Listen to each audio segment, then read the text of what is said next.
My family didn't attend my child's birthday celebration because they claimed to be ill. My father informed me over the phone. I accepted their excuse, and we proceeded with the festivities without them. Later, my sister shared a photo online, everyone together on a trip. That's when I decided to close the shared bank account, and suddenly, they were desperate to reach me. My son's birthday landed on a weekend this year. We had planned it for weeks. A simple backyard gathering with a rented inflatable slide, a cake decorated with his favorite cartoon characters, and plenty of balloons to make it memorable. He was turning 7 and had been eagerly counting down the days. Every night, he asked if his grandparents would come, and I assured him they would. I truly believed they would. That morning, as we were setting up, I called my father. It was getting late. He answered and said they couldn't make it. "Everyone's sick," he explained, "some kind of bug going around." That was all he offered. No details, no apology, just those words. I told him I understood, hung up, and didn't mention it to my son. Eventually, he noticed. When the cake was brought out and the only guests were my spouse's sibling and their partner, he kept glancing around as if waiting for others to arrive. Then he quietly asked if his cousin was coming. I told him she might be on her way, but deep down, I already knew the truth. After the celebration ended and everyone had left, we sat in the living room watching him assemble his new toy. I tried to act as though everything was fine, not wanting him to dwell on who wasn't there.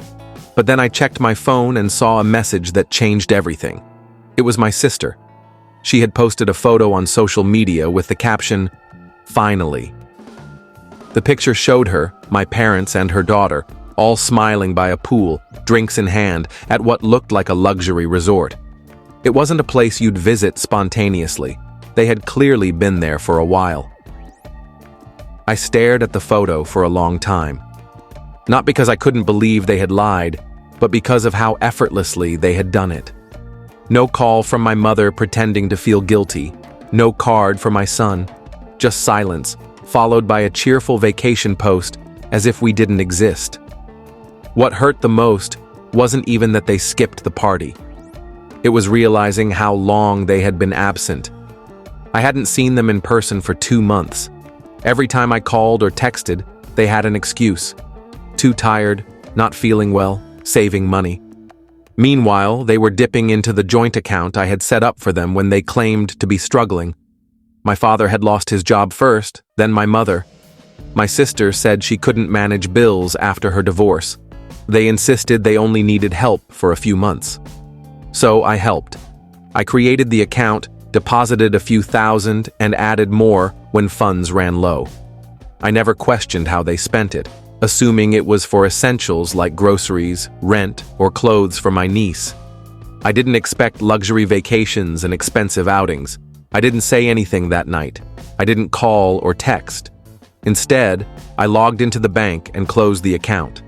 I transferred the remaining balance back to my main account and revoked their online access, quietly and decisively. The next morning, my phone rang before I had even finished my coffee. It was my father. I answered. He asked what was wrong with the account, saying their card had been declined. I played dumb, claiming I had no idea and suggesting it might be a bank issue. I kept my tone neutral, acting too preoccupied to dwell on it. After a pause, he said he would stop by the next day. I told him I might not be home. I ignored his calls that evening. I waited, because the next day would be different. I was done pretending. I stayed home that day while my spouse went to work and my son to school. I wasn't angry in a loud, explosive way, just numb, as if something inside me had shattered. I knew he would come. My father dislikes losing control. Closing the account guaranteed this wouldn't end with a phone call. When I saw his car pull up around 11 a.m., I was ready. He sat in the car for a minute before knocking. I opened the door and leaned against the frame. He didn't greet me or ask about his grandson's birthday. His first words were, "You emptied the account." I confirmed it.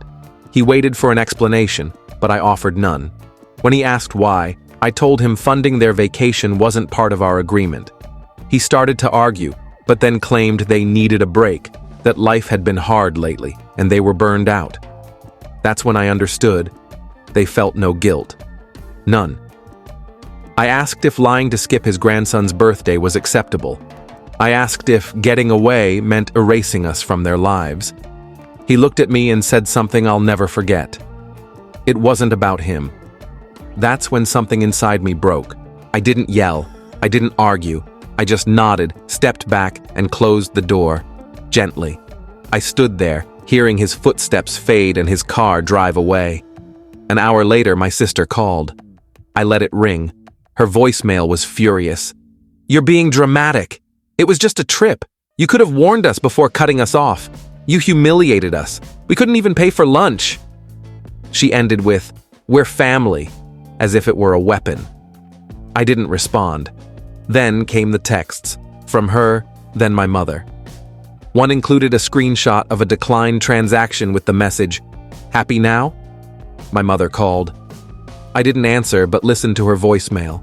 Her tone was calm but manipulative. "I don't understand why you're doing this. You must be stressed or confused. I'm deeply hurt. Please come to your senses. You've always been the generous one, the one I could count on." I checked the bank statements I'd neglected. Page after page of luxury expenses. Food deliveries, designer purchases, hotel bookings, flights, spa treatments, theme park tickets. They hadn't just lied about being sick. They'd planned the trip weeks in advance. All their talk of hardship was a lie. They were living lavishly on my money, without a shred of shame. The next morning, my sister's email arrived. Wow. 3 paragraphs of rage, calling me selfish, dramatic, and an emotional terrorist. She claimed I'd traumatized my niece by declining her card at a boutique. My mother texted later, feigning concern, "We miss you. Come for dinner. The house isn't the same without you." My father's message was blunt. "Call me before you make things worse." That afternoon, the family group chat erupted. My sister wrote, "You'd destroy our family over money? Is that what you're teaching your son?" My mother added, "We didn't steal. You don't know what we've been through." My father's contribution, "This ends now. Call me." That night I scrolled through my sister's social media again. The timestamps revealed their spa day was 2 days before the party. The much-needed seafood dinner was posted while we were singing Happy Birthday. Then I recognized the resort in their photos, the same one I'd booked for my parents' anniversary. I logged into the site and discovered they'd used my saved payment details to plan their getaway. Around 8:45 p.m., my niece knocked on the door. She handed me a paper bag and a small gift, saying, "Mom said you'd understand." Inside was a slice of my mother's signature cake and a framed photo of us all at my son's 4th birthday. On the back, my mother had written, "We can still be this." I threw the cake away and left the frame on the counter. My spouse found it later. That night, she said what I couldn't. They didn't care about you or your son. They only care that the money stopped. They need to feel the consequences publicly. The next day, I posted the truth online, the empty party photos, their vacation shots, and the bank statements. I didn't name them, but the evidence spoke for itself. The fallout was swift. My sister deactivated her accounts. My father lost his side job. My mother's small business was flooded with negative reviews. They were ostracized. Friends distanced themselves. My niece was pulled from school. I didn't feel victorious, just done. The last I heard, they were staying with a friend in another town. But I knew the truth would follow them. I never took the post down. Sometimes, the best revenge is letting people face the consequences of their actions and giving them the silence they've earned. In the weeks that followed, the weight of what had happened settled over me like a thick fog. I had expected to feel something, anger, relief, vindication, but instead, there was just a hollow quiet. My son, thankfully, seemed to bounce back faster than I did. Kids are resilient that way. He stopped asking about his grandparents, and when he did mention them, it was in passing, as if they were characters from a story he'd half forgotten. My wife, on the other hand, was furious in a way that surprised even me. She had always been the calm one, the voice of reason, but this betrayal cut deep. One evening, as we sat on the couch after putting our son to bed, she turned to me and said, "They don't get to walk away from this. Not like this." I didn't understand what she meant until the next morning, when I found her at the kitchen table, her laptop open, typing furiously. She was drafting a message to the few relatives who had reached out, the ones who had stayed neutral, the ones who had quietly sided with my parents. She wasn't asking for sympathy or picking sides. She was simply stating facts, dates, amounts, screenshots. "They need to know," she said, her voice steady. "Not for us, for them, so no one else gets blindsided." I didn't stop her. Meanwhile, my family's silence stretched on. No more calls, no more texts, no more guilt-tripping letters. It was as if they had vanished. But the internet never forgets. Every now and then, someone would tag me in a post or send me a message, a distant cousin, an old neighbor, asking if the rumors were true. I never responded. The truth was already out there. Then, one afternoon, my son came home from school with a crumpled note in his backpack. It was from his cousin, my niece. In messy, childlike handwriting, it read, "I miss you. Mom says we can't talk anymore. I don't know why." My heart sank. I hadn't considered how this would affect her. She was just a kid, caught in the middle of something she didn't understand. I showed the note to my wife, who sighed and rubbed her temples. "What do we do?" I asked. She was quiet for a long time before answering. "We protect our son, but we don't punish her." So I wrote back. Just a few lines. "I miss you too. None of this is your fault. You can always talk to me." I slipped the note into his backpack the next day, unsure if it would even reach her. A month later, I got a call from an unknown number. I almost didn't answer, but something made me pick up. It was my father. He didn't yell. He didn't demand. His voice was tired, older than I remembered.